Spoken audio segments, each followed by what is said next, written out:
Mais l'autre élément, c'est aussi la peur du regard des autres, en quelque sorte d'échouer, surtout que dans notre culture européenne, et c'est la différence par rapport aux États-Unis, c'est que la peur d'échouer, c'est pas toujours bien vu. Je crois que c'est en train de changer maintenant avec ce qui se passe avec la génération, mais c'est pas bien vu. Et c'est pour ça qu'une des erreurs que j'ai aussi commises dans le projet, c'est que j'ai pas parlé à beaucoup de personnes du projet que je montais. Bienvenue sur Vision, le podcast qui parle business, entrepreneuriat, mindset et développement. Je suis Pauline Sarda, entrepreneur depuis 2018. Mon objectif est de te faire comprendre qu'à partir du moment où tu prends tes responsabilités, tout est possible. Mais c'est seulement si tu te mets en action, et justement, c'est ma spécialité. Alors si tu veux construire et développer ton business tout en restant focus sur l'essentiel, tu es au bon endroit. Save the date pour un rendez-vous par semaine, seul au micro ou accompagné d'un ou plusieurs invités. On démarre maintenant avec l'épisode du jour. Alors, j'accueille aujourd'hui Julien Romain, fondateur de Scaleo et Docteur Patrimoine, et puis Amélie Canan, fondatrice de l'Académie du Temps, pour parler aujourd'hui d'un sujet dont on parle assez peu finalement dans l'écosystème entrepreneurial. Et je trouve ça vraiment dommage, qui est celui de planter sa boîte quelque part. Ça fait quoi? Qu'est-ce que ça amène comme expérience? Mais avant d'expliquer le pourquoi du comment, je vais déjà tout simplement commencer par vous laisser la place pour nous expliquer un petit peu ce que vous faites, chacun d'entre vous. Et puis, j'ai envie de dire honneur à toi, Amélie. Je te laisse démarrer. Et puis, Julien, je te laisse poursuivre. Ok, ça marche. Alors déjà, merci Pauline pour l'invitation. Donc moi, je suis donc Amélie Canan, je suis donc la fondatrice de l'Académie du Temps. J'accompagne les femmes entrepreneurs qui sont surchargées à passer un cap en fait dans leur développement grâce à 3 leviers principaux: la gestion du temps, la structuration d'entreprise et la délégation. Donc voilà ce que je fais aujourd'hui. Donc, de mon côté, mais déjà, merci pour l'invitation au podcast. Donc, de mon côté, j'ai créé l'agence Caleo en 2016 et en fait, on accompagne les entreprises à mettre en place une stratégie de croissance. On identifie quels sont les bons leviers d'acquisition, les bons leviers de conversion et après mettre un peu ce qu'on appelle plus globalement les tunnels de vente pour voir effectivement quels sont les leviers pour faire x2, x10, x5, x+, en fonction des objectifs. Et plus récemment, j'ai aussi démarré Docteur Patrimoine où là, c'est plus autour de la gestion de l'investissement du patrimoine, notamment pour les entrepreneurs, mais aussi pour les salariés qui veulent diversifier leurs revenus avec des nouveaux produits plus modernes par rapport à ce qu'on peut trouver sur le marché bancaire et aussi moins lourd de devoir se former pendant 80 heures autour de l'investissement. Ok, bon, déjà, sachez pour les personnes qui nous écoutent là maintenant que j'ai du lourd aujourd'hui sur le podcast. Vous pouvez le constater. Et donc, si aujourd'hui, justement, je nous ai réunis autour de cet échange, c'est parce que j'estime qu'on apprend tellement plus de nos échecs, de nos erreurs ou de celles des autres que je voulais absolument avoir un échange avec des personnes comme vous qui ont connu un échec entrepreneurial ou qui ont planté leur boîte. Enfin, on va rentrer un petit peu dans les détails parce qu'il y a plein de choses à apprendre de ça, selon moi. Et surtout, c'est pas négatif du tout, en fait. Donc, on va avoir l'occasion d'en parler. Alors, évidemment, moi, je ne l'ai pas vécu directement, donc c'est plus facile à dire. Mais l'objectif, c'est qu'on en discute aujourd'hui. Et puis, il y a finalement les entrepreneurs aujourd'hui, ils parlent tellement que de leur succès qu'on ne voit pas qu'est-ce qui se passe quand on échoue. Alors, je pense qu'on reviendra sur le terme échouer. Mais on va peut-être commencer par toi, Amélie. Tu es très connue sur la partie Académie du Temps. Et finalement, tu parles assez peu de ton expérience passée. Donc, est-ce que tu peux nous en dire quelques mots? On va commencer déjà par là. Ouais, ça marche. Oui, effectivement. Alors moi, j'ai démarré l'entrepreneuriat d'une manière peut-être un petit peu atypique pour certaines personnes. J'ai démarré l'entrepreneuriat en 2018 et on était 5 associés. J'étais avec quatre autres associés. Et notre objectif, en fait, c'était de racheter des structures. Donc racheter des boîtes dans la région de Haute-Savoie et de Savoie et de les structurer sur nos domaines de compétences pour pouvoir les développer et ensuite de trouver un repreneur et de faire racheter nos parts en fait par ce repreneur tout en l'accompagnant dans cette reprise. Et moi, je structurais sur la partie juridique et RH, donc rien à voir avec ce que je fais maintenant, effectivement. Et du coup, donc tu as commencé en 2018. Et juste, bien sûr, on va rentrer dans les détails après sur chacun de vous deux, mais tu as commencé en 2018 et ça s'est terminé à peu près à quelle période? Alors, ça prend du temps à se terminer. Donc, j'ai toujours du mal un peu à déterminer quand est-ce que ça s'est réellement terminé. On va dire que mi-2019, déjà, ça a commencé à sentir un peu le roussi, donc 1 an plus tard. Et je crois qu'on s'est désassocié à peu près fin 2019, si je ne dis pas de bêtises. Début 2020, fin 2019. Ok. Bon, je pense qu'on va avoir l'occasion aussi de parler du côté associé, dont on parle aussi assez peu. Et j'imagine que oui, dans une rupture, en fait, quelque part, on peut l'appeler comme ça doit engager pas mal et engendrer pas mal de choses. Et de ton côté, Julien, raconte-nous un petit peu qu'est-ce qui t'amène aujourd'hui sur l'épisode, on va dire, par rapport à ce En sujet-là. fait, de mon côté, c'est un peu plus ancien parce que je me suis lancé dans l'entrepreneuriat en 2010.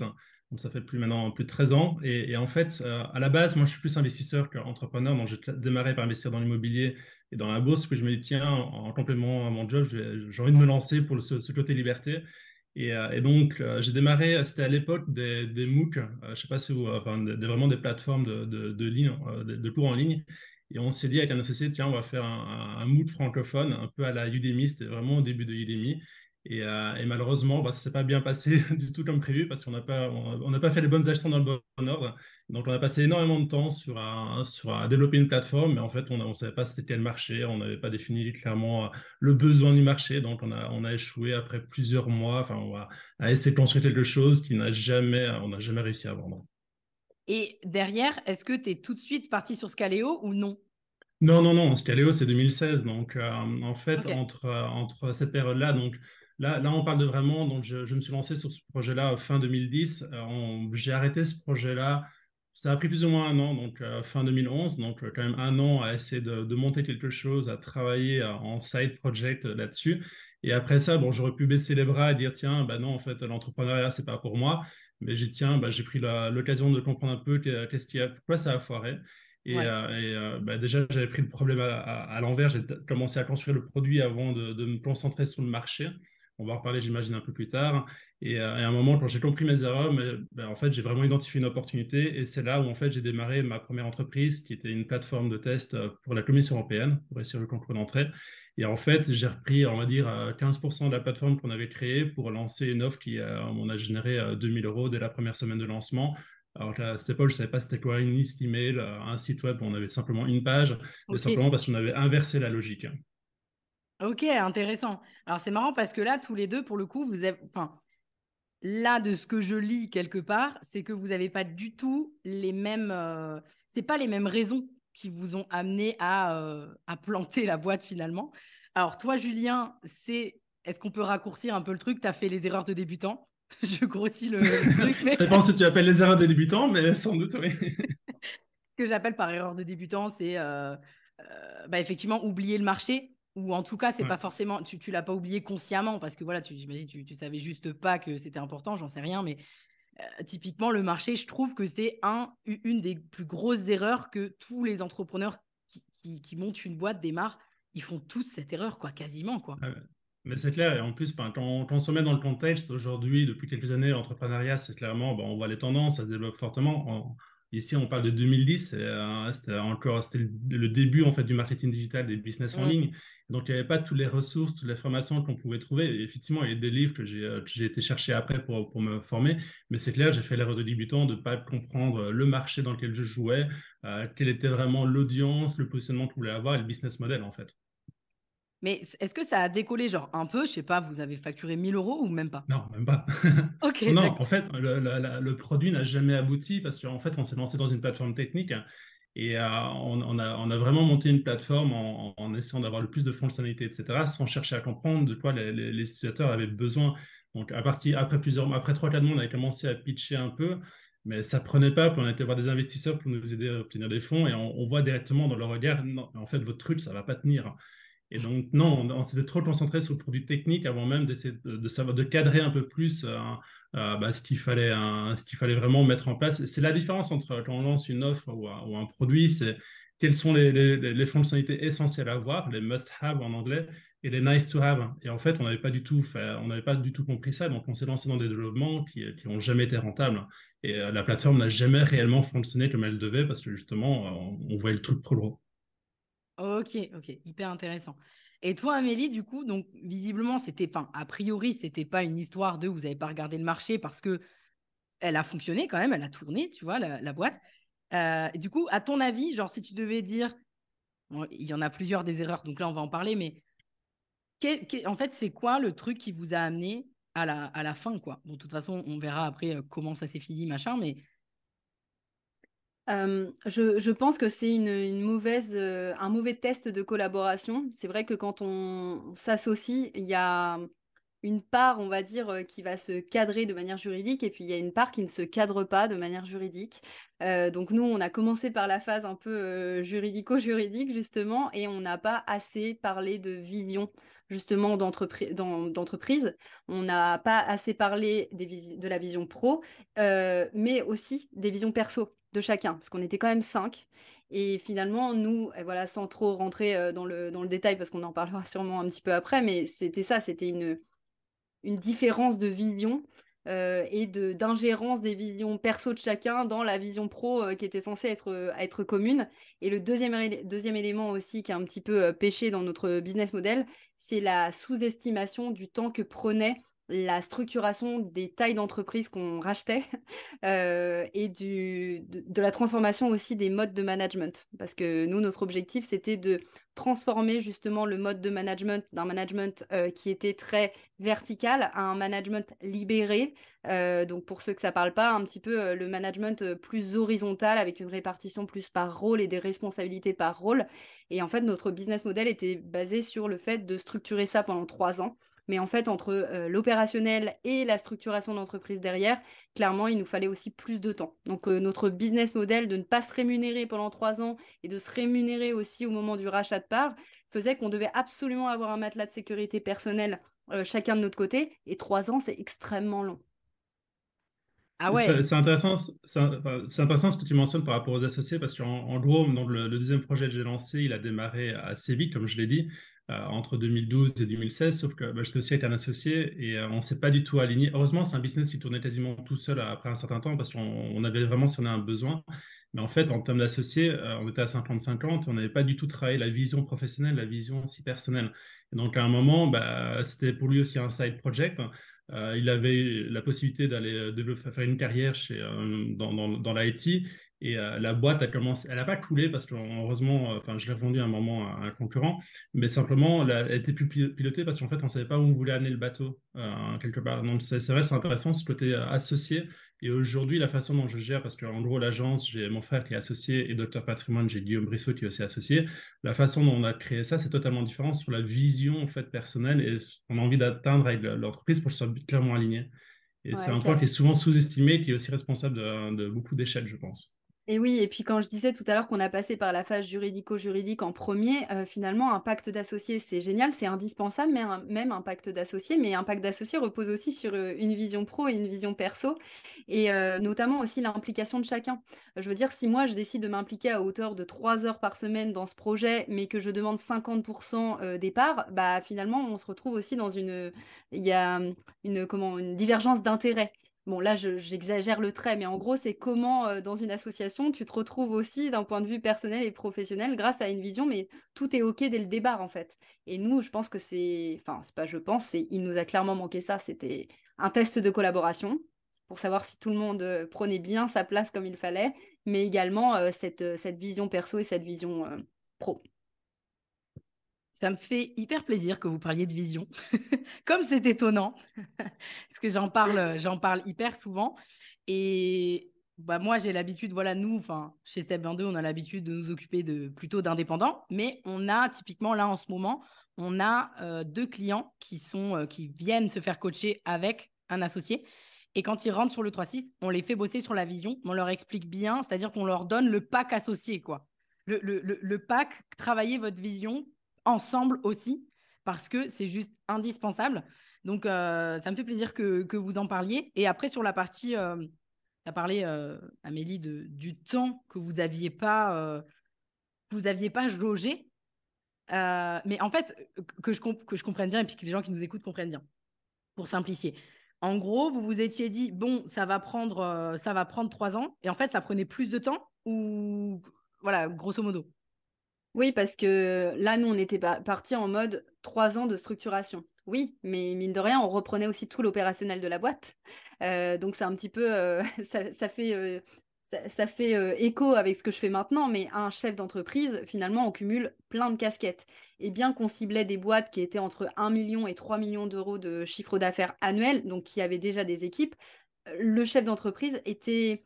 En fait, on était tellement sur des entreprises qui sont un fonctionnement finalement assez ancien, avec des dirigeants qui sont très ancrés dans l'opérationnel. Bah, quand on retire cet élément-là et nous, qu'on arrive avec notre équipe, on devait aussi reprendre cet opérationnel que faisait le chef d'entreprise. Et c'était quelque chose qu'on avait négligé, nous, dans notre stratégie, dans notre business model, puisqu'on pensait vraiment, entre guillemets, nous mettre l'huile dans les rouages, faire en sorte que la boîte, elle tourne toute seule et que nous, on soit là vraiment pour s'occuper de la structuration. Sauf que des fois, moi, je faisais plus de la structuration RH, hein, je faisais du management et de l'ARH et du juridique et donner un coup de main aux gars dans l'atelier. Et enfin, on était vraiment multicasquettes. Et du coup, Ouais, ça prenait plus de 3 ans. ouais. Mais enfin, pour simplement pour revenir sur cette notion du temps, moi je le remarque globalement, même encore aujourd'hui, on a trop tendance à sous-estimer le temps, à créer une nouvelle offre, à créer un nouveau produit, on est toujours un peu trop ambitieux d'une façon globale, et c'est vrai de là derrière ça génère une surprise, et c'était aussi le cas chez moi, et parfois je me fais encore avoir, même après de plus de 10 ans d'entrepreneuriat, on peut encore se faire avoir parce qu'effectivement il y a des inconnus qui arrivent. On a des retours de l'audience, quand on a pitché l'offre qui fait que bah, tiens, il faut faire les choses un peu différemment. Et c'est vrai que c'est un paramètre à prendre en compte, c'est justement cette notion d'estimation de temps et de ne pas être trop pressé, trop impatient, parce que c'est là où on peut aussi faire des erreurs derrière. Bien sûr, il ne faut pas, à l'inverse, utiliser trop de temps quand on n'a pas encore validé, on va dire, certains points par rapport à une offre ou par rapport à une idée, mais cette notion du temps est un facteur super important à gérer. On le répétera jamais assez, la ressource temps est cruciale dans l'entrepreneuriat, ouais. C'est sûr. Mais des fois aussi, c'est l'inverse, je trouve. Des fois, on Dans quel sous-estime. sens? Bah, des fois, beaucoup d'entrepreneurs, et je vais nous englober dedans, on sous-estime ce qu'on peut faire en peu de temps. Des fois, on ne se rend pas compte en 6 mois tout ce qu'il est possible d'être fait d'être réalisé. Tu vois, donc c'est aussi dans l'inverse, quoi, je trouve. Ah, mais C'est ce c'est que j'ai clair. fait. Et après, je pense qu'il y a aussi le point à faire attention. Ça dépend aussi du business model dans lequel on se lance. Quelqu'un qui se lance comme freelance où il y a très peu en fait à développer, c'est pas du tout la même chose par rapport à une startup technologique, par rapport à ceux qui veulent lancer des formations. Déjà, d'ailleurs, beaucoup de pensent que lancer une formation, ça se fait assez rapidement. Pas nécessairement le cas quand on n'a pas la bonne approche, mais effectivement, ça dépend aussi de ce point-là. Ouais. Mais c'est clair que je suis d'accord avec toi que quand on prend du recul sur, en fait, sur 3 à 6 mois, tout ce qu'on a accompli, c'est énorme. Ça, ouais, c'est un point qui, effectivement, enfin, on revient sur cette notion du temps. Et pour moi, c'était un gros apprentissage de bien gérer mon planning et de ne pas être trop impatient par rapport au projet que je lance. Pour résumer, j'ai l'impression qu'on peut dire qu'on sous-estime ce qu'on peut faire sur la durée, donc sur le long terme, alors qu'on surestime ce qu'on peut faire dans une échéance beaucoup plus courte. Souvent, par exemple, on va surestimer ce qu'on peut faire dans une journée, alors qu'on va sous-estimer ce qu'on est capable de faire sur 3 à 6 mois, comme vous le disiez, quoi. Donc c'est vraiment cette notion d'équilibre de petits pas qui nous amène à finalement des grands résultats, et en même temps la surestimation du temps au quotidien ou dans la semaine.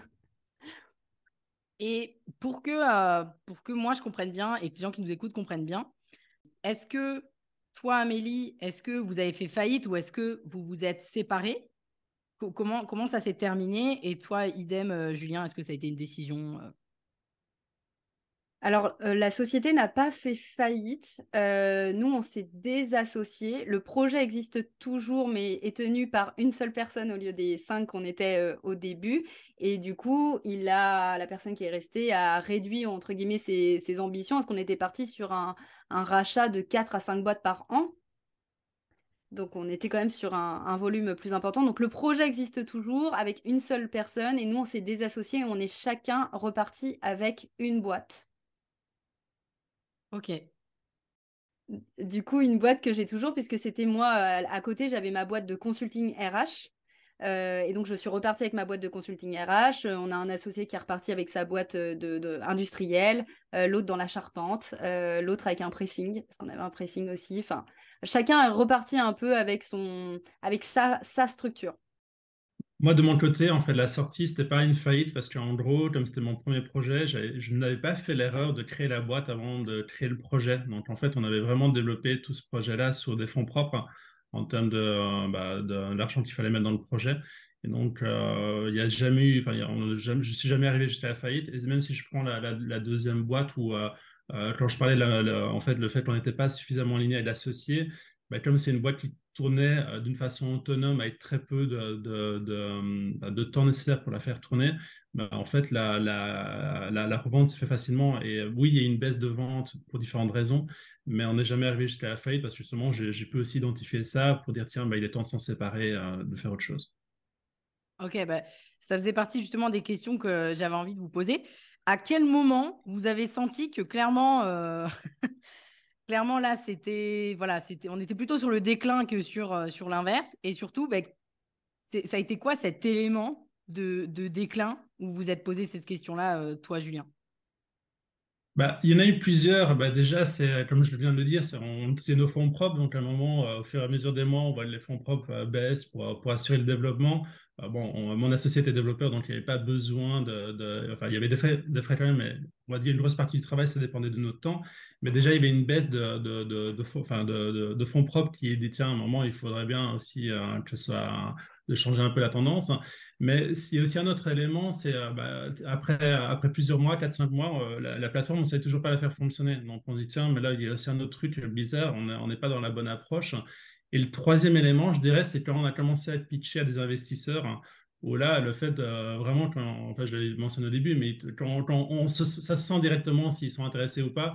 Et là, vu leur tête et vu leurs questions, je dis, bon, on était mal parti, en fait. Et donc, c'est là où il y a eu le doute est arrivé et un peu de questionnement, parce qu'à un moment, voilà, c'est aussi, j'ai oublié le nom du biais, mais est-ce qu'il faut continuer à mettre de l'argent du temps dedans ou est-ce qu'à un moment, il faut arrêter et passer à autre chose?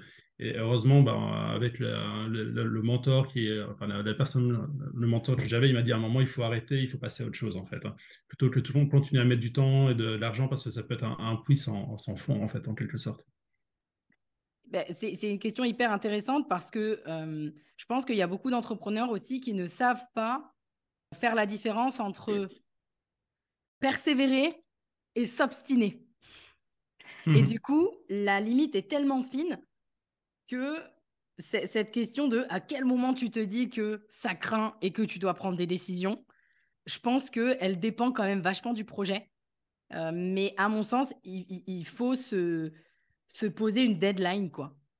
Moi, je sais par exemple que quand j'ai monté ma boîte au départ en full indé, je me suis posé une deadline. Je me suis dit, bon, je me laisse 1 an à telle date. Si vraiment j'ai rien généré, si ça n'a pas bougé d'1 centimètre, j'arrête, quoi, en fait. Et vous, est-ce que vous vous étiez posé une deadline de ce style-là? Alors évidemment, on est d'accord qu'on part pas du principe qu'on réussit pas quand on, quand on engage un projet, hein, c'est pas ça que je dis. Mais c'est là la nuance entre voilà, persévérer, s'obstiner. Et je sais que beaucoup, même nous sur nos accompagnements, les entrepreneurs nous posent souvent la question, et du coup, c'est pas le projet de l'entreprise, mais c'est un projet qu'ils ont lancé dans l'entreprise. Et ils nous disent, bah, ok, d'accord, mais à quel moment je sais que ça a marché et que je peux continuer, et à quel moment je m'obstine et je dois m'arrêter? Et ça, je trouve que c'est une question qui n'est pas forcément facile à répondre, là, comme ça, sans éléments, quoi. Tu as l'approche de la deadline, comme tu l'as mentionné. Moi, personnellement, j'utilise une autre approche. C'est plus une approche en fonction des signaux verts à différentes étapes. Donc, c'est déjà de savoir un peu, de comprendre le marché, est-ce qu'il y a réellement un marché, de définir l'offre, de commencer à la pitcher. Et donc, si déjà à un moment, quand on parle de son idée à des clients potentiels, on voit que ça ne prend pas, ça veut dire qu'à un moment, il faut pas aller plus loin. Donc, c'est plus des étapes à passer en fait, dans le processus pour dire, tiens, ok, là, je peux passer à l'étape suivante parce que j'ai le signal qui est vert pour dire, tiens, il y a quelque chose. Et à partir du moment où, après, il faut se poser aussi la question, si maintenant il y a une offre quand on la pitch qui ne fonctionne pas, c'est pas spécialement que il y a pas, enfin, c'est pas un bon business, c'est simplement peut-être l'angle, les clients ne sont pas bons, donc il faut parfois pivoter. Mais en fonctionnant plutôt par étape, ça évite effectivement de passer 1 an sur un projet et dire, en fait, ouais, mais après 1 an, voilà, je viens de perdre 1 an. Non. Ça, c'est plus mon approche que j'ai choisie, c'est vraiment d'aller par palier et qu'il y a différentes étapes. Ouais, mais complètement. Mais après, je pense que là, c'est beaucoup là l'exemple que tu as donné finalement sur aller se frotter au marché pour voir Mhm. comment ça réagit, particulièrement quand on ouvre une entreprise. Et moi, je sais par exemple que j'ai eu beaucoup d'informations comme ça quand je me suis lancée en Indé, où les 3 premiers mois, littéralement, je suis allée faire du networking en physique, etc. Et il se passait rien. Et en fait, il y a un moment donné où justement, première étape à me dire, en fait, ça ne réagit pas, Pauline. Donc, il y a un moment donné, il va falloir que tu changes quelque chose. Et donc, effectivement, se frotter au marché. Mais en fait, c'est le premier truc dont on a parlé. Donc, c'est marrant parce que forcément, bah, sans marché, pas d'entrepreneur, en fait, hein, dans tous les cas. Donc, évidemment. Et, euh, et toi, de ton côté, Amélie, du coup? Bah, moi, ça a été plutôt la fatigue. Mais la fatigue, j'ai envie de dire. C'est-à-dire pas la physique, pas celle où la bonne nuit de sommeil va te requinquer. Moi, j'avais une espèce de fatigue mentale où je me disais, mais c'est pas possible, je dors à peu près bien, on va dire, bien qu'en tant qu'entrepreneur, on a toujours parfois des idées qui peuvent nous réveiller la nuit ou des choses comme ça. Mais globalement, j'étais vraiment dans une fatigue profonde et ancrée et qui était dû à un désalignement, en fait, à une frustration de ne pas faire les choses comme j'avais envie, de me retrouver toujours en conflit avec mes associés, en conflit, pas en conflit dans la communication, mais plutôt en conflit d'intérêts, toujours. Vraiment, quand on discutait, en fait, on ne se comprenait plus, quoi. C'est-à-dire on n'avait tellement pas travaillé cette vision que tous les jours, de se reconfronter ensemble au projet sur lequel on était en train de travailler était vraiment fatigant. Donc, moi, c'était ça. Vraiment, clairement, c'était la fatigue. Bon, projet en plus qui était finalement quelque part un petit peu différent dans la tête de chacun, quoi, dans ton cas, tu vois, finalement. Exact. En gros, il y Ouais, avait un projet, mais plusieurs, quoi. ouais, et pourtant le projet fonctionnait très bien. Je pense que c'était ça aussi qui m'entraînait cette fatigue mentale, c'est de me dire, mais là, si je ne stoppe pas le truc, je suis partie pour les 20 prochaines années parce que le business model était tel que là, on avait 4 structures, 4 ou 5, je sais plus, 4 ou 5. Se désassocier maintenant, déjà, ça a été un bordel monstre. Mais alors, se désassocier quand on a 25 boîtes à son actif avec des boîtes, on est en transition avec des futurs repreneurs, etc. Ça m'engendrait vraiment Il y avait vraiment beaucoup de responsabilités et beaucoup de charge mentale et beaucoup de frustration et de colère aussi qui apparaissait. Donc, moi, ça a clairement été mon indicateur. Ok, donc en gros, tu t'es posé cette question-là, quelque part, ça a accéléré pardon, peut-être ta décision, ou en tout cas de partir sur la décision potentiellement de s'arrêter, parce que tu t'es dit, en fait, là, effectivement, si je continue, là, par contre, pour faire un pas en arrière, ça va être beaucoup plus compliqué. Ça a pesé Bah dans la ouais. balance, quoi, du coup. Exactement. Et puis il y a ça, et je viens de penser à autre chose aussi, il y a été mon environnement externe aussi. Parce que des fois, on se ment un peu à soi-même. Oui, mais non, mais c'est normal, je suis en surcharge pour ça, ou je suis dans ce projet pour ça, reconnecte-toi à tout. Donc on se ment un peu à soi-même. Et puis il y a l'environnement extérieur qui vient nous dire, oh, t'as pas l'impression que c'était pas ça que tu voulais au début, mais c'était ça que tu voulais dans l'entrepreneuriat, mais mais on ne voit plus. En fait, tu refuses toutes les soirées, tu refuses tous les week-ends, tu prends pas de vacances, etc. Et en fait, tout mon environnement extérieur venait me toquer un peu sur l'épaule en disant, oh, t'es sûr que t'es dans la bonne direction là? Et je pense que ça, plus la fatigue accumulée, a fait que j'ai décidé de provoquer cette discussion, parce que pour le coup, j'ai provoqué la réunion entre les associés, et que finalement, on s'est rendu compte que, donc on était 5, que 4 sur 5 étaient désalignés par rapport à la pseudo-vision qu'on n'avait pas du tout posée. Et donc, les 4 ont décidé de se retirer en même temps. Ok, hyper intéressant. Et comment vous l'avez vécu moralement? Toi, Julien, par exemple, le fait de prendre cette décision, est-ce que c'était bon, un projet de plus et c'est pas très grave, je réussirai à autre chose, ou est-ce que tu as eu vraiment un moment down à Bah, douter, quoi? il y a quand même eu un moment down parce que c'était au tout début. Aujourd'hui, je te dirais, c'est tout à fait différemment. Et en gros, enfin, il y a un peu aussi aux États-Unis, si tu n'as pas échoué, c'est un moment, ça peut pas, tu peux pas avancer. On t'est là par rapport aussi au nombre d'échecs que tu as pu avoir. Mais à ce moment-là, pour moi, c'était mon premier projet entrepreneurial. Donc, clairement, ça vient quand même jouer sur l'estime de soi. On se pose la question, est-ce que c'est fait pour moi? Est-ce que je suis bon? Comment ça se fait que d'autres y arrivent, etc. Donc, il y a un peu cette phase-là où, surtout après avoir passé autant de temps, bon, si c'est qu'une ou 2 semaines, ok, ça passe vite à autre chose. Ici, c'était quand même un gros volume. Maintenant, j'avais au fond de moi enfin, le désir de liberté, même si j'adorais mon job de consultant à cette époque-là.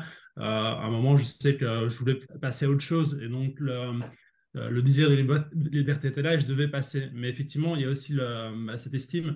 Mais l'autre élément, c'est aussi la peur du regard des autres, en quelque sorte d'échouer, surtout que dans notre culture européenne, c'est la différence par rapport aux États-Unis, c'est que la peur d'échouer, c'est pas toujours bien vu. Je crois que c'est en train de changer maintenant avec ce qui se passe avec la génération, mais c'est pas bien vu. Et c'est pour ça qu'une des erreurs que j'ai aussi commises dans le projet, c'est que j'ai pas parlé à beaucoup de personnes du projet que je montais.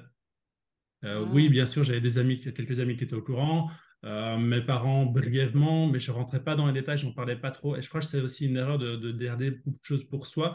Et en fait, pour moi, c'était un peu aussi un mécanisme de protection par rapport justement à cette peur d'échouer que j'ai appris à péter par la suite, parce qu'en fait, il faut parler des projets, il faut en mentionner, et même si je pense que je peux encore mieux faire. Mais vraiment, voilà, on était resté un peu trop dans notre coin, et c'est effectivement, et quand surtout, c'était un projet quand même clairement très ambitieux. Il faut en parler, il faut que les gens en parlent parce que justement, ça génère ce qu'on appelle l'attraction. Les gens viennent voir, sont curieux derrière. Et donc, voilà, c'est se détacher du regard des autres et non échouer. En fait, échouer ne tue pas. Ouais, gros C'est, sujet, je pense qu'on va pouvoir en parler. Et d'ailleurs, tu parles de ça et moi, j'ai une copine entrepreneur qui m'a écrit hier et bon, apparemment, la boîte, bon, je le sais depuis plusieurs semaines déjà, mais la boîte, ça va pas vraiment. Et là, ils vont potentiellement devoir poser les papiers pour que ça s'arrête finalement. Et la question qu'elle m'a posée, c'est vraiment, réponds-moi franchement, est-ce que tu penses que je serai toujours légitime à monter un autre business derrière? Est-ce que les gens me feront confiance? Et donc là, le fait que tu parles de ça, c'est vraiment une histoire de le regard des autres et aussi de la manière dont on voit l'échec. Je dis nous, là, en train d'échanger, mais aussi les gens qui nous écoutent, mais aussi, oui, effectivement, en Europe, bah, l'échec n'a pas encore trop la place qu'il devrait avoir. Et c'est aussi la raison d'être de cet épisode, en quelque sorte, parce que j'ai envie qu'on parle beaucoup plus de ça et des choses qu'on apprend derrière ça. Et donc, moi, ce que j'en pense de ça, et c'est ce que je lui ai dit aussi, c'est que pour moi, au contraire, elle était genre 1000 fois peut-être plus légitime à remonter un business derrière que quelqu'un qui est tout neuf, tout beau, tout neuf dans le truc. Alors, ça ne veut pas dire que quand on arrive et qu'on est tout neuf, ça ne veut pas dire qu'on n'est pas légitime. Mais moi, quand je vois des profils comme vous et plein d'autres entrepreneurs qui ont fait échouer des projets ou arrêter des projets ou ce genre de choses, et j'aime en apprendre des choses là-dessus, mais en plus de ça, je trouve ça hyper inspirant, quoi. En fait, moi, je vois ça d'un côté hyper positif. Et du coup, bah, tu disais, Julien, que à ce moment-là, ça t'a touché, mais qu'aujourd'hui, ce serait différent. Et du coup, moi, j'ai envie de te poser la question, bah, pourquoi ta vision de l'échec a changé et en quoi elle a changé, du coup? Ben, en fait, je pense que déjà, bon, c'est aussi mon approche d'amélioration continue. J'ai cherché à comprendre pourquoi j'avais échoué derrière pour comprendre les raisons. Et en fait, bon, là, on est en 2011, 2012. Bon, on parlait beaucoup des startups. J'étais aussi tombé sur un reportage de Google qui parlait un peu. Ils ont une philosophie des Moonshot Project. Et en fait, Google autorise ses employés à échouer. C'est-à-dire qu'en fait, si quelqu'un a envie de résoudre un problème important de l'humanité ou une idée, ben, en fait, il peut défendre pour obtenir un budget, monter une équipe pour ensuite regarder s'il y a un produit. Et en fait, ils ont plein de projets comme ça qui échouent. Et ça a changé chez moi un peu cette façon de voir l'échec. Et d'où aussi ce que je dis, l'échec ne tue pas, mais il faut échouer le plus souvent possible. Et encore aujourd'hui, ben, encore si je prends sur les 12 derniers mois, il y a encore des choses qui ont échoué. Et c'est aussi ce que j'essaie d'enseigner chez les clients. C'est parfois, on va monter une offre simplement, on va envoyer 2, 3 emails pour avoir des retours, on va faire une page de présentation d'un produit qui n'est pas encore créé pour voir comment ça prend. Et en fait, c'est une façon, bah, si personne n'est intéressé, bah, ok, tant pis, on passe à autre chose. Simplement, voilà, effectivement, ce qui est dur, c'est de passer 3 mois, 6 mois, un an sur un projet pour se rendre compte après que c'est pas rentable, c'est pas intéressant. Donc, si on essaie d'amener l'échec beaucoup plus tôt dans le processus, ça change tout le mécanisme de la gestion de l'échec derrière. Et c'est vraiment cette philosophie Google, ça a vraiment changé ma façon de travailler. Notamment au niveau entrepreneurial et de lancer plein de choses. Enfin, si je prends vraiment sur les 10 dernières années, j'ai plein d'échecs, hein. Mais c'est pas grave. Mm. C'est comme ça que j'ai appris, c'est comme ça que j'ai pu affiner des stratégies, que j'ai pu et je vais encore faire des échecs et c'est ok. Mais de toute façon, selon moi, selon ma vision des choses, quand tu es entrepreneur, tu es quelqu'un qui, par définition, essaie et fait plein de tests différents. Et en fait, Mhm. c'est ton job. Et donc, dans tous les tests que tu fais, c'est obligé que tu réussis pas tout. En fait, parce que c'est des Ouais. tests justement pour, au bout d'un moment, in fine, trouver ce qui marche pour toi. Donc, Mhm. donc complètement. Et c'est hyper intéressant. Je savais pas du tout qu'ils faisaient ça chez Google. Et si je peux compléter, en fait, c'est quand tu lances dans un projet, ça fait un peu partie de la préparation. C'est combien de temps tu es prêt à mettre, hein, combien de temps, enfin, quel budget, quel argent tu es prêt à perdre, en fait, derrière. C'est un peu la même chose avec des clients que j'accompagne au niveau, tiens, j'ai envie d'accélérer la croissance avec de la publicité Facebook. Moi, je leur dis clairement, vos 10 000 premiers euros sur Facebook, ce sera potentiellement une perte d'argent. Il faut accepter qu'en fait, si tu veux réussir sur Facebook, il y a l'échec qui est possible parce que simplement, ton marché n'est pas sur Facebook, la façon de le pousser, ça va être compliqué. Et c'est comme ça, c'est de savoir un peu quel est le capital temps, capital argent que je suis prêt à perdre dans le projet. Et ça va aussi cadrer un peu le fait d'avancer derrière. Comment, toi, tu l'as vécu, Amélie, moralement?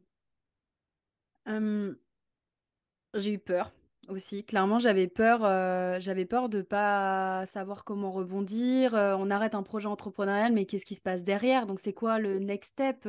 J'avais l'impression que je pouvais pas prendre la décision d'arrêter le projet tant que j'avais pas construit l'autre truc derrière. Comme si, alors moi, j'ai une peur du vide. Quand je dis peur du vide, c'est pas le vertige, c'est la peur du vide dans le projet, dans l'agenda. Et donc, Mm. le fait d'arrêter un projet, bah, même si je savais que ça allait pas s'arrêter du jour au lendemain, il fallait déjà que je sois sur le truc d'après. Donc, j'avais clairement peur de ça. Et j'avais aussi une petite voix dans ma tête qui me disait, bah, tu vois, hein, c'est bravo, hein, toi, tu as eu de l'ambition, mais qu'est-ce que ça t'a apporté d'avoir de l'ambition? T'en étais pas capable de mener ce projet. Enfin, vraiment, j'avais une petite histoire dans ma tête qui était en train de se raconter de j'étais pas assez compétente pour ce projet, j'ai pas assez travaillé là-dessus. Enfin, ça, c'est vraiment été mon ressenti du début. Et je suis comme toi, Julien. Maintenant, ma conception, elle est complètement différente parce que ça m'a appris justement beaucoup de choses. Mais c'est clairement ça. Il y avait une notion d'ego et une notion, oui, donc comme tu le disais aussi, Julien, c'est l'entourage. Donc les gens, qu'est-ce qu'ils vont dire de moi? Les gens, quand je vais devoir leur expliquer, déjà c'était dur envers moi-même, et en plus de devoir l'exprimer aux autres, de dire bah voilà, là on va arrêter et de que les autres projettent leur peur sur toi.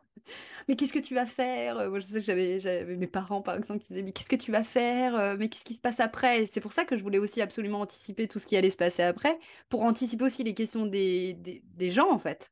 De pouvoir répondre à leurs interrogations, de pouvoir rassurer leurs propres peurs. Et voilà, donc ça, c'est clairement ce qui s'est passé comment je me suis sentie. C'était vraiment beaucoup, beaucoup de peur. C'est intéressant ce que tu mentionnes parce que clairement, et c'est bon, c'est aussi un peu un chemin de développement personnel. Oui. C'est derrière l'échec, quelles sont les peurs qui s'activent. Tu as mentionné la peur des parents. C'est clair que les parents veulent qu'on se sente bien, qu'on gagne bien correctement notre vie, etc. Et donc, effectivement, les gens vont aussi faire des projections. Mais derrière l'échec, on a tous des peurs différentes. Et avant de se lancer, de pouvoir les identifier potentiellement, dire tiens, en fait, c'est ça et ça. En fonction aussi ça dépend aussi clairement de la confiance qu'on a en soi. Quelqu'un qui est super confiant va aller beaucoup plus vite que quelqu'un qui a plus de doutes. Mais en faisant ce travail-là, d'aller chercher ça, en fait, pas spécialement les résoudre, parce que parfois les résoudre, ça prend du temps, mais d'en avoir conscience et de savoir un peu, ça va aussi guider dans l'action. Et je ne sais pas si toi, Pauline, aussi au moment où tu t'es lancée, tu avais des peurs similaires dans ton projet. Peur de l'échec, notamment, tu veux dire? Oui, peur de l'échec, hein. Ouais, bah alors, Comment tu le voyais? étonnamment, en fait, j'avais tellement dans ma tête, pour moi, il y avait tellement pas de plan B, en mode no plan B, que j'avais même pas, j'avais complètement occulté la possibilité d'échouer. Mhm. Mais évidemment, bizarrement, aujourd'hui, j'ai beaucoup plus peur d'échouer que ça n'a été au début. Alors, maintenant, j'en parle notamment beaucoup sur les réseaux sociaux, etc. J'essaye un maximum de parler des échecs. Et par exemple, aujourd'hui, au moment où on enregistre cet épisode, il y a mon email aujourd'hui qui est parti et qui parle d'un des échecs que j'ai eu en début d'année. Mais on parlait tout à l'heure du regard des autres et tout. Et moi, en ce qui me concerne, c'est sûr et certain que ça joue le fait que plus je suis regardée quelque part, plus je suis visible et plus potentiellement on se dit, waouh, ok, si j'échoue, qu'est-ce qui va se passer? Maintenant, j'échoue sur plein de projets comme tout le monde. Je lance des choses, je teste des choses, etc. Mais j'ai pas connu, voilà, je touche du bois, je me le souhaite pas non plus, hein, parce qu'on dit on apprend dans l'échec, mais oui, on apprend dans l'échec. Maintenant, je me souhaite pas non plus d'échouer et de planter Step 22 par exemple. J'irai pas jusque là, mais je sais pas, je peux pas savoir comment je réagirais si un jour ça arrivait, tu vois. Je sais pas comment je réagirais, mais je pense que je m'arme en tout cas, j'essaye de plus en plus sur ces sujets-là. Et finalement, c'est en essayant plein de choses tout le temps et quelque part en prenant l'habitude d'échouer, quoi. En fait, je pense que échouer, ça doit être une habitude. Et particulièrement quand on est entrepreneur. C'est un peu horrible là ce que je dis. Je ne sais pas ce que vous en pensez quand je dis il faut avoir l'habitude d'échouer. Oui, bah, clairement, enfin, moi je suis d'accord avec toi et il faut aussi le partager dans une équipe, de pouvoir que ça fasse partie de la culture. Parce que après, il y a différentes façons de le positionner, mais parfois les gens ont peur de prendre des actions parce qu'elles ont peur d'échouer derrière, des conséquences que ça peut avoir. Donc à un moment, c'est la plupart du temps, enfin, quand on reprend des marques comme Kodak ou Nokia, elles ont échoué parce qu'elles ont déconnecté du marché. Et aussi parce que sans doute, bon après je ne connais pas du tout leur fonctionnement interne, mais il n'y avait pas le système pour voir un peu quelles étaient les innovations à avoir. Et donc, c'est aussi de permettre aux équipes de dire, tiens, OK, c'est un scénario possible. Mais effectivement, l'idée, c'est pas de cramer de l'argent pour rien, mais aussi de permettre de diffuser ça au sein de son équipe. Que, voilà, ça fait partie de l'itération, en fait. L'itération, c'est on apprend des tests et on améliore, et c'est un processus continu. Et là, il y a un livre qui m'avait beaucoup marqué, enfin, qui m'avait aidé justement après mon premier échelle, c'était Lean Startup d'Eric Wyss, donc qui expliquait vraiment tout son processus pour d'être beaucoup plus lean dans la façon de créer, de lancer des produits. Ok, Ouais. hyper intéressant. Ouais, bah, du coup, moi aussi, je donnerai une petite ressource après, mais je suis tout à fait d'accord sur le fait que plus vite on échoue, plus vite on réussit. Parce que si on ne s'autorise pas l'échec, en fait, on ne peut pas faire de test. Et pour moi, la notion d'échec, peu importe petit, grand, et d'ailleurs à quelle échelle on met le petit et le grand, mais euh, ça développe la résilience. Et en fait, la résilience, la capacité à rebondir, pour moi, c'est une force chez un entrepreneur. Si on est tout droit comme un i, il faut être un petit peu un roseau dans l'entrepreneuriat. Il y a un petit peu de vent par là, il faut aller de l'autre côté. Il faut aussi sentir les choses, il faut développer son intuition, voilà, il faut tester des choses, réajuster, faire de l'amélioration continue, avoir ces KPI qui nous permettent de piloter, de prendre des décisions stratégiques. Enfin, tout ce genre de choses est dû aussi à la notion d'échec. Si on ne s'autorise aucun échec, je ne vois pas comment on peut, comment on peut avancer. Et dans les équipes, je suis complètement d'accord. D'ailleurs, nous, quand on rachetait les fameuses boîtes, ce qui était hyper compliqué, hyper ancré chez les équipes, c'est justement la notion de on se fait taper sur les doigts si jamais on échoue, si jamais on fait quelque chose de mal, si jamais on a testé quelque chose qui ne fonctionne pas, on va se prendre un avertissement, on va se prendre voilà, une mise à pied disciplinaire, etc., des trucs très ancrés. Alors que nous, on arrivait avec notre management hyper libéré de prise d'initiative, autonomie et compagnie, ce qui était complètement en dissonance avec ce qu'ils vivaient auparavant. Et donc, une culture d'entreprise qui changeait complètement. Et ça, faut aussi accompagner le changement. Et l'humain n'est pas super à l'aise avec le changement. Tout ce qui est changement, c'est un peu compliqué pour quelqu'un, pour l'humain. Ouais, Donc, ouais, c'est aussi pour ça que je disais, genre 3 ans, c'était un peu court parce qu'il y avait aussi tout cet accompagnement au changement. Et pour donner la petite ressource, parce que tu parlais de Lean Startup, qui est effectivement un super bouquin, il y a, alors excusez-moi pour l'accent l'accent anglais, mais c'est le bouquin de Frédéric Laloux qui s'appelle Reinventing Organization, et qui est un super bouquin sur le management et la prise d'initiative et justement l'autonomie de l'équipe qui bosse avec nous, avec cette notion d'échec aussi. Ben, merci beaucoup pour cette ressource. J'ai beaucoup aimé ta métaphore du roseau. Elle m'a fait sourire, mais je trouve qu'elle est hyper parlante. En fait, il faut être souple, quoi. Et il faut être OK avec le changement, les évolutions, les prises de décision, les imprévus. En ce moment, par exemple, nous, on a beaucoup d'imprévus à gérer. Bah, bon, voilà, c'est pas toujours la joie, mais ça fait partie du... Voilà, c'est ça, être entrepreneur aussi. C'est quoi vos... Allez, je sais pas si je devais dire vos 3 plus grands apprentissages de ces échecs-là, d'avoir planté ces boîtes-là, et qui vous servent aujourd'hui, vraiment. Alors, j'irai pas jusqu'à dire tous les jours, mais en tout cas, qui vous servent vraiment, quoi. Julien?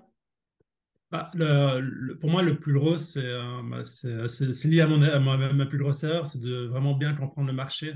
C'est bien comprendre le marché, qui sont les clients, qui sont les décideurs, quel est le business model, quel est le positionnement.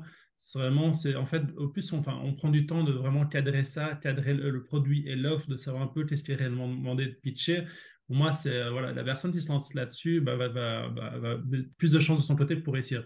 Après, l'échec, c'est pas spécialement au niveau du produit. On n'en a pas beaucoup parlé ici aussi, mais ça peut être aussi au niveau de l'organisation. Moi, j'ai eu un échec aussi avec mon premier recrutement, ça s'est mal passé. C'est un échec effectivement parce que je ne voyais pas terminer la relation comme ça. Mais ça fait aussi partie de la chose. Mais effectivement, si on prend plus pour quelqu'un qui veut se lancer ou qui veut passer un palier, parce qu'en fait, effectivement, bah, à la base, en 2016, moi, je suis repassé freelance et puis j'ai monté l'agence avec derrière une équipe. Mais aussi, quand on passe des paliers, ça implique de changer de façon de fonctionner. Donc, effectivement, d'avoir cette flexibilité, de savoir, tiens, bah, tout ne va pas se passer comme prévu et c'est OK. Et je vais apprendre comme ça, je vais ajuster. Donc, à partir du moment où on a cette culte, enfin, ces valeurs, cette façon cette philosophie, c'est un peu une philosophie de dire, je vais encore rater des choses, mais je vais aussi gérer mon capital, je l'ai mentionné un peu plus tôt, mais mon capital temps et mon capital argent correctement pour que cette erreur ne fasse pas couler la boîte. Et ça, c'est le deuxième point qui est important, c'est de vraiment bien connaître ses ressources, où est-ce qu'on en est. Est-ce que je peux me permettre de perdre pour ce projet-là, ou que ce soit un recrutement, que ce soit un nouveau produit ou une diversification? Ouais, c'est vrai qu'on a parlé beaucoup d'échecs, enfin échecs financiers ou peu importe, mais les échecs, ils sont Ils sont à partout. plein Alors je sais, niveau, oh, ils sont partout. bon, c'est pas, ça paraît pas cool dit comme ça, mais oui, c'est clair, les échecs sont partout entre guillemets, et c'est pas que enfin, dans une boîte, on peut échouer à plein de niveaux et c'est ok. Et toi, Amélie, c'est quoi un peu voilà les deux, trois grandes leçons que tu retiens et qui te servent aujourd'hui? Ouais, bah de mon côté, en 1 an et demi, j'ai l'impression d'avoir vécu 10 ans d'entrepreneuriat. Enfin, déjà, je suis partie sur un entrepreneuriat où clairement, je ne serais pas allée toute seule. Donc, je ne regrette absolument rien de ce projet, même s'il a échoué, même si on n'est pas allé au bout, même si on l'a arrêté et qu'on l'a stoppé. Je ne regrette déjà absolument pas cette expérience qui m'a donc appris d'un point de vue association, parce que clairement, entre les étapes de comment j'ai fait ça et comment je peux conseiller mes clientes ou comment je peux moi-même envisager une future association. Clairement, ça a changé du tout au tout. Ensuite, au niveau des compétences que j'ai pu acquérir, parce que un chef d'entreprise, des fois, quand on démarre, on est un peu trop centré sur son expertise métier et on oublie qu'on doit avoir aussi des compétences générales sur du pilotage d'entreprise, etc. Moi, le fait d'être accompagné aussi d'une équipe et d'aller dans des boîtes qui étaient bah, voilà, avec voilà, un certain chiffre d'affaires m'a permis vraiment de mettre le nez dans des choses comme l'assurance, les finances, euh, bref, des compétences que j'avais pas du tout à la base et que j'ai appris grâce à ce projet. Et enfin, d'un point de vue mindset, clairement, j'ai fait des bons en avant concernant la posture, concernant la confiance en soi, concernant la résilience. Enfin, toutes ces compétences-là, un peu ouais, de savoir-être, de développement perso, de mindset, peu importe comment on l'appelle, bah, c'est grâce à cet arrêt de projet. Si je peux compléter simplement sur ce que tu viens de dire, c'est que aussi trop souvent, on est dans son coin en mode solo et en fait, enfin, de moi, dans mon entourage, j'ai pas spécialement des entrepreneurs, donc effectivement, à ce moment-là, j'avais peu de personnes qui savaient ce que je vivais. Et depuis maintenant 2015, 2016, moi je suis toujours dans des masterminds, je vais à des rencontres, et en fait d'être entouré d'autres personnes, entrepreneurs, enfin, des conseillers, avoir un mentor ou des conseillers qui peuvent dire, tiens, en fait, tu es sur le bon chemin, ça aide vraiment à prendre de la distance, mais aussi à travailler ces différents aspects, dire, attention, là tu vas dans la mauvaise direction, attention à ça. Et ça permet aussi d'avoir une sorte de sérénité parce qu'en fait, en gros, bah, plusieurs fois, j'ai été en quelque sorte sauvé parce que quelqu'un m'a dit, mais fais attention, là, tu vas dans le mur. Donc, Ouais. de vraiment pas sous-estimer l'entourage, qui comprennent un peu ce qu'un entrepreneur est en train de vivre et de pouvoir aussi parler, tiens, bah, voici mon défi que j'ai actuellement, comment est-ce que vous pouvez m'aider à le résoudre? Alors, c'est clair qu'être entouré d'autres entrepreneurs qui nous comprennent, c'est juste hyper important. Après, on parle d'entrepreneurs, mais tu as parlé aussi de mentors, peut-être de coach, etc. Mais être entouré, effectivement, Ouais. ça change complètement tout. Et Amélie, je voulais juste faire un dernier crochet sur, tu as dit, ça m'a beaucoup appris sur la partie s'associer. Est-ce que, par curiosité, j'ai envie de savoir, est-ce que te, éventuellement te réassocier, peut-être soit sur ce que tu fais aujourd'hui, soit sur une autre boîte. Est-ce que c'est quelque chose où vraiment tu te dis, ah ouais, en fait, ça m'a complètement refroidi, ou c'est un truc, tu te dis, bah, why not, mais par contre, ce sera fait sans les erreurs justement que j'ai commises. Alors pour être tout à fait honnête, au début, fallait pas me reparler d'association, hein, quand on j'aurais pas pu me réassocier 1 an derrière. Ça a été tellement laborieux de me désassocier, laborieux juridiquement, psychologiquement, tout ça. C'est l'association, je ne voulais plus en entendre parler. aujourd'hui, je serais plus ouverte à être ouverte aux opportunités qui pourraient se présenter à moi pour me développer. Mais je sais que je le ferais complètement différemment parce que je sais que j'ai besoin de trouver quelqu'un voilà, qui va avoir la même vision justement, qui va avoir sa vision perso, la mienne, où on va pas être non plus avoir tous les œufs dans le même panier. En tout cas, c'est ma manière maintenant de voir l'association. C'est-à-dire que je me vois plus dans un projet qui soit 100% commun, mais plutôt, ok, on a peut-être un projet commun, mais on a aussi ces projets à côté, qui fait que si on a envie de, bah, ah, tiens, se retirer et de repartir dans son projet, ou que ce soit suffisamment souple, et bah oui, dans ces conditions-là, je serais totalement apte à repartir sur une association, mais ça date d'il y a peu quand même, hein. Ouais, et ben c'est normal, on dit on apprend toujours des échecs, mais des fois, il faut quand même le temps de l'encaisser, hein, et c'est normal. Et Ouais, des d'ailleurs, fois, ils sont un peu lourds. ouais, c'est Des fois, ça. ils sont un peu lourds, ces échecs. C'est un peu comme les ruptures amoureuses, hein, désolée pour le parallèle, mais là, du coup, vu que moi, je suis sur une association, bon, bah, on n'a peut-être pas forcément envie, après une rupture amoureuse qui a duré un peu longtemps et qui a été un peu intense, de se remettre 3 semaines plus tard avec quelqu'un. Donc, on a besoin de digérer, de repartir sur un dev perso, et puis ensuite, on est peut-être un peu plus ouvert aux opportunités. Ouais, donc il faut être OK avec. Il faut se laisser le temps juste d'accepter aussi voilà, le temps aux choses. Ouais. Ouais, et effectivement, je crois que ça dépend aussi un peu de la lourdeur de l'échelle. C'est clair que bah, quand tu passes, quand je reprends mon cas, c'est quasiment un an. Je ne me suis pas relancé directement. Il m'a fallu 3 4 mois minimum. Enfin, ça remonte à quelques années, donc mais c'était plus ou moins ça pour déjà arrêter, me ressourcer, d'essayer de comprendre, de me documenter pour analyser ça, mais de le faire tranquillement en fait avant de repartir. Mais effectivement, d'où l'importance d'éviter de se lancer dans des trucs où, en fait, sans validation intermédiaire pour éviter justement ce deuil trop long, en quelque sorte. Complètement. On arrive à la fin de cet échange. On pourrait partir sur l'association, partir sur plein d'autres sujets, mais voilà, il faut qu'on s'arrête à un moment donné. J'avais bien envie, moi, de vous poser une question à chacun, enfin la même. Et si vous deviez donner peut-être un conseil pour que l'une des personnes qui nous écoutent, les personnes qui nous écoutent, puissent passer à l'action et passer au-dessus de la peur de l'échec, ce serait quoi? Moi, ce que j'ai envie de dire, c'est que pour moi, le passage à l'action, il ne nécessite pas de ne pas avoir peur. Donc, en fait, dans tous les cas, on a forcément de la peur quand on est entrepreneur et il faut savoir gérer la peur. Donc, on a les peurs de l'échec, on a la peur du regard de l'autre, on a la peur de ne pas être assez, enfin, bref, on a des tas et des tas de peurs quand on est entrepreneur. Mais si on n'est paralysé par ces peurs, en fait, on ne passe pas à l'action. Donc, je dirais plutôt, si jamais, en tout cas, si j'avais un conseil à donner, si jamais vous vous sentez un peu trop bloqué par vos peurs, c'est d'abord d'aller grave travailler son mindset, parce qu'un entrepreneur, il a peur, en fait. Un entrepreneur, il a forcément peur. Ce n'est pas ne pas avoir peur d'être un entrepreneur qui réussit. Un entrepreneur qui réussit, c'est un entrepreneur qui n'a pas peur d'avoir peur, qui n'a pas peur de sortir de sa zone de confort, qui va faire des petits pas, qui va tester et qui va être dans le passage à l'action.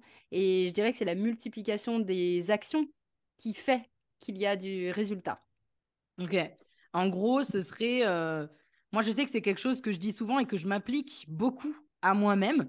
C'est de ne jamais imaginer éventuellement toutes les mauvaises choses qui pourraient se passer derrière. C'est-à-dire, je me dis, bah, écoute, Pauline, en gros, hein, bah, fais les choses et tu prendras les problèmes lorsqu'ils viendront. Parce que je trouve que quand on anticipe à mort les problèmes tout le temps, c'est là où potentiellement on s'immobilise et on fait rien, quoi. Et c'est un peu ce que j'ai entendu dans ce que tu viens de dire. Ouais, ou alors pour des personnes, parce que je pense qu'en termes de personnalité, on peut avoir des choses un peu différentes chez les entrepreneurs qui nous écoutent.